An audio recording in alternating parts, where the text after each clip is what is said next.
நான் ரில்வான், வன்னி மாவட்ட ஸ்ரீலங்கா சுதந்திர கட்சி தற்போதைய அமைப்பாளராக செயல்பட்டு கொண்டிருக்கிறேன்.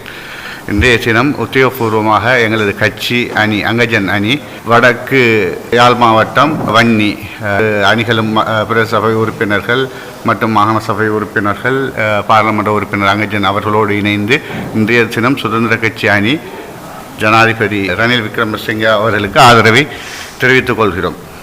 எங்களோட நாடு இருந்த பிரச்சனையில் இந்த நாடு எதுவுமே இல்லாமல் சோமாலியா போன்ற ஒரு கண்ட்ரியாக மாறுறதுக்கு இருந்த டைமில் எல்லாரும் விட்டுட்டு போனாங்க. எல்லா தலைவரும் விட்டுட்டு போன டைமில் ரணில் விக்ரமசிங்கே அவர்கள் அனுபவசாலி, அரசியல் அனுபவசாலி, அரசியலில் முதிர்ச்சி பெற்ற ஒருத்தர்.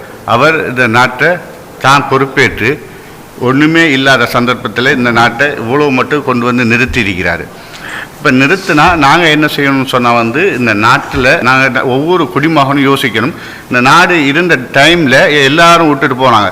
பிள்ளைகளுக்கு பால்மா இல்லை, மருந்து இல்லை, எத்தனை மரணங்கள், பசிப்பட்டினிகள், பெட்ரோல் இல்லை, எல்லா விஷயமும் எல்லாருக்கும் தெரிஞ்சு நடு ரோட்டில் நாங்கள் நின்ற டைமில் இந்த நாட்டை காப்பாற்றி இந்த அளவு கொண்டுட்டு வந்து நாட்டை விட்டிருக்கிறார்.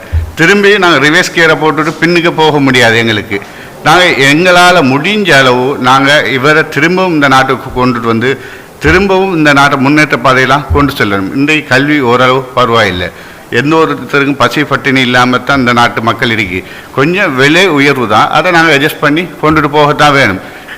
இன்னும் போக போக போக இந்த நாடு இன்னொரு 5 வருஷத்துக்குள்ளே யாருக்கும் விட்டு கொடுக்க இயலாது. இந்த தலைவரை தவிர இவரால் மட்டும்தான், இப்போதைய போட்டியாளர்களில் இவரால் மட்டும்தான் இந்த நாட்டை திறம்பட கொண்டு போக முடியும்னு சொல்லி போட்டு நான் இதில் உறுதியாக சொல்கிறேன். நாங்கள் நன்றி கடனை நிச்சயமாக முஸ்லீம் தமிழ் பேசும் சமூகம் ரணில் விக்ரமசிங்கவை ஆதரிச்சே ஆகணும். நாங்கள் நன்றி செலுத்துறதா இருந்தால் இவருக்கு எங்களோட குடும்பத்து அனைத்து ஓட்ஸ்களும் வாக்குரிமையில் இந்த முறை எலெக்ஷனில் இவருக்காக நாங்கள் கட்டாயம் கொடுத்தே ஆகணும். நன்றி கடனை நாங்கள் தீர்த்து கொள்கிறோம்டா இதுதான் வழி.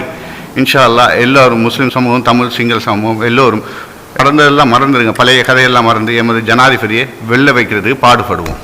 நன்றி, வஸ்ஸலாம்.